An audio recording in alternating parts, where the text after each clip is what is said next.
I shared your teaching with my sister, and for the past year, she has taken your teaching, and I believe has helped her in her life, and in turn, she has helped me. My question is, You know how fun it is to consciously co-create with your sister?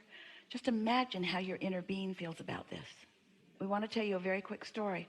Esther was playing with friends, and there were 3 generations of them all playing together, playing table games and having fun with each other. They were together for a few days, really having a wonderful time. And then everybody sort of went home, and Esther is with one friend who had been there with them all. And Esther said, I am so happy that I get to watch these little kids know what they know and play with us like they do, and that we get to watch them thriving through so much of their lives. We get to watch them remember who they are, and watch them watch us remember who we are. And Esther is nearly weeping with appreciation of how satisfying it was for her to watch these children. And her friend said, Esther, that must be how our inner beings feel about us. Yeah. And that feeling washed over them, in other words. And so that's what we want you to feel there. The satisfaction that you're feeling with your human dear heart that you're playing with is just a fraction of what your inner being feels like when you do that co-creative dance with them on a conscious basis. Yeah, really good. I feel very fortunate. I've been practicing what you teach without even knowing it. Yes, it's natural to you. It's natural to me. I've received, or believe I've been in the receiving mode all my life. Yes. Including right now. Yes. However, I get migraines. And we want to talk about that, but we wanted to say to you, when you are really in the receiving mode, there is not any howevers. You see, the receiving mode, this isn't like a college degree where once you get it, it's yours forevermore. It either is or it isn't in the moment. And so the migraine is an example of, or an extension of, or the manifested version of the tension of energies. That's all.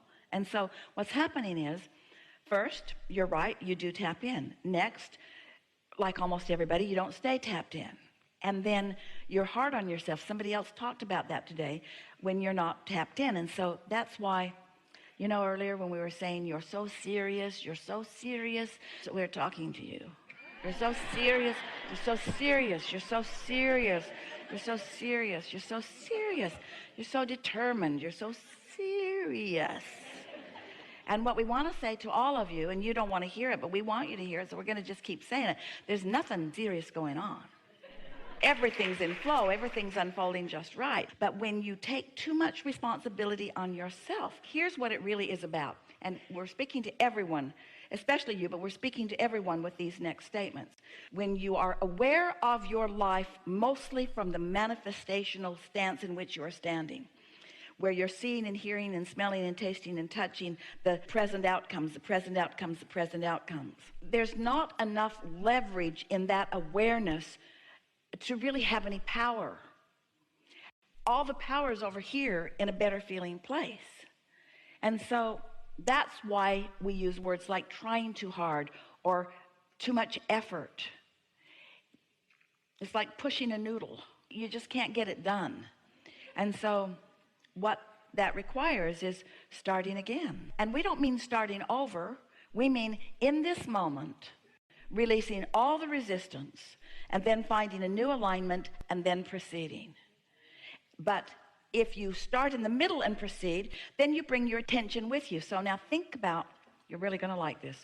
Think about what we were talking about earlier, and we felt you all receive it when we were talking about it. Getting ready to be ready to be ready, getting ready to be ready to be ready to be ready. You're following that. We like that you're getting that.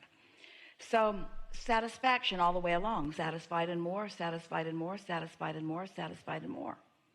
There's no tension in satisfied. And then we offered something today that we've not ever said to you before, that when you're in this place of satisfaction and you allow yourself to stay there almost mindlessly, because you're not doing that thing that slows any momentum down. The natural law of attraction must make that momentum more. So when a no resisted state of being receives more momentum, there's still no resistance, but it's moving faster, and there's still no resistance and it's moving faster, and there's still no resistance and it's moving faster, and there's no migraine either. But if you're jumping over here where there already is resistance, and then you're adding momentum and adding momentum, then you're adding the momentum of desire and the momentum of belief. And so now it's like law of attraction is responding to both vibrational aspects of you, which is causing the tension to get greater and greater and greater and greater. And that's what a migraine is, you see. And I can't help it because I have all of these beliefs. I have desires and beliefs, both of which I've picked up along my physical trail, that are working in opposition with each other. So I have to reframe myself. I have to reteach myself, because over here I believe, if I'm like most humans, I believe that I'm not all that worthy or things would be going better. And I believe that Source is in a better place than I am, and that I've been put here to be tested. And I believe that others are doing better than I am because they're smarter than I am, or they were born in a better place, or they're applying the laws of the universe better, or they've been reading more Abraham books. I believe things that work against me. I don't mean to believe them, but I've observed, and then I've come to flawed premises. So I have beliefs, if I'm like most humans, that are not serving me. And so I've got desires and beliefs that don't serve me. And if I keep just starting there, then I build momentum by my attention to my subjects, but I build a tense momentum. It's like, here's another way of saying it. Every subject is really two subjects, wanted and absence of what is wanted. That makes sense to you, doesn't it? So let's say I'm activating within myself the subject called prosperity. So I, in essence, pick up a stick with prosperity written on it, and what is wanted is on one end, and lack of what is wanted is on the other end. And as I pick up that stick, I already have a pattern of vibration about it. I got it from my mother, who told me every day that we didn't have enough money and that I shouldn't ask for things they couldn't afford. I got it from my community that was always asking for more taxes for this and that and the other. I picked it up in a lot of different places, but I have a belief about this natural desire that is not serving me. And without knowing it, every time I talk about prosperity, I activate both my desire part of it and my belief part of it. And if I keep talking about it in this flawed place, both ends will get bigger and the tension will get stronger. We're making the case for what we've been talking about all day here today. Law of attraction is responding to my thoughts called beliefs, just like law of attraction is responding to my thoughts called desires. And so when I think about money, I think about wanting it and not having enough, and wanting it and not having enough, and wanting it and not having enough. And so I'm building up that tension. But that's because I'm approaching life in the action. That's because I'm approaching life out here in the manifestation. That's because I'm looking at other people and how they're prospering, and I'm looking at how they're living, and I'm measuring myself against them, and I'm trying to make it about action, and I'm trying to make it about how much I can earn per hour, and I'm trying to make it about stuff that it isn't about. But what if that was finally so exhausting and my head hurt so much that I just say, I give up. I give up. I give it up. I'm tired. I'm too tired to fight my own battle with myself anymore. I'm going to take 15 minutes and I'm going to start over. I'm going to quiet my mind of this. But I'm not. I'm thinking about that. But I intend to quiet my mind. But I'm not. I'm thinking about that. 15 minutes goes by and I'm still thinking about it, but I'm trying not to think about it. So I've taken my tension right into my meditation. But tomorrow's another day, and I'm going to do it tomorrow. So tomorrow I sit, and this time I think, Abraham said, if I think about what I'm not going to think about, I'm going to be thinking about it. So I'm not going to think about what I'm not going to think about. I'm going to think about the dripping faucet. I'm going to think about my breathing out and in. I'm going to think about the sound in the air conditioner. The condenser makes a really good steady sound that you can isolate and focus in on. Or turn a fan on, turn some noise on. Get a clock that ticks loud and listen to it. something that requires some focus. So you'll have to focus, but doesn't take you down the wild goose chase that so many thoughts take you. And focus there on that, and just keep bringing yourself back to it, because your mind is going to wander. It is, because your mind has active things in it that are going to call you. But if every day you sit with the intention of quieting your mind, it will not be many days before you will manage to get into that detached state. And when you do,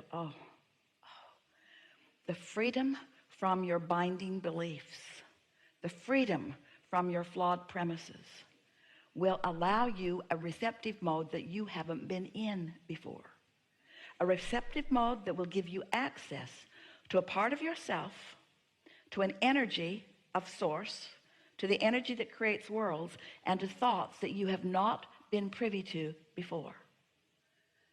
This is satisfying experience. It's like every hindering belief that I've ever held is in a different place now, and every productive belief that my inner being has been tending in the garden of the vortex is now more accessible to me.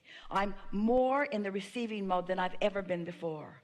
And as those thoughts begin to flow, they're thoughts that just feel like freedom and feel like satisfaction. It feels like comfort. It feels like well-being. As those thoughts come to you, there's a relaxation in your body. There's a cellular awareness. There's a communication between the trillions of cells in your body and their non-physical counterparts. In other words, you know your cells have an inner cell too? Everything's communicating, and just feel yourself lighter and lighter until you can't even tell you're sitting in the chair. It doesn't even really matter where you are. You are detached from the physical, which means you are attached from everything that has ever bound you. And now that you're detached from everything that has ever bound you, now who you really are and what you really know can come forefront into your mind. Do a little bit of that and watch what happens in your life experience. I believe I can get there, but I can't get there From here. from here. When I'm excruciating pain. That's not the time. Oh, that's the last time. So no, take a pill and go to bed. What? That's not the time. I'm like a rubber cars, and I got a train going 100 miles an hour that way, and the other engine's going 100 miles an hour that way, and I am being stretched. And under those conditions, I'm not going to find a pleasant thought. That's the time to just do your best to become unconscious. So when the pill doesn't work, because lately that's where I'm at. But see, here's the thing. It's not always where you are. And any conversation that we have with you about that is just reinforcing that belief. So we're just not going to talk with you about that anymore. And we're not denying that it's real. But this is the reality that we're trying to get you to ignore. And you say, I hear you, Abraham. And boy, oh boy, I am the first person that would like to ignore this reality. But it's screaming pretty loud in my experience. And we say, it'll scream less loud all the time. Watch and see. It will. It just will. Because it is a byproduct of what you haven't been doing over here. And when you start getting to this, that will become less and less and less. It is our promise to you. It's energy. It's energy manifested. Every manifestation is energy manifested. Everything that everyone is living is about what they've been doing with the energy. It's the manifestation of the energy. Every single time, no exceptions. Do you know, if your inner being wasn't loving you so much, when you're mad at someone, it wouldn't hurt so much. Your inner being is so aware of the perfection of your cellular apparatus, and if your inner being didn't hold that knowledge, then getting crossways of it wouldn't give you pain. Esther has said to us a time or two, Abraham, stop knowing what you know, because your knowing what you know is causing me a lot of distress. So I wish you'd just take a nap, Abraham. Just take a nap. Just stop pulling. Just stop pulling, because I can't, and I think you can, so just stop it. But we never do. You have to make the adjustment into the well-being. Helpful?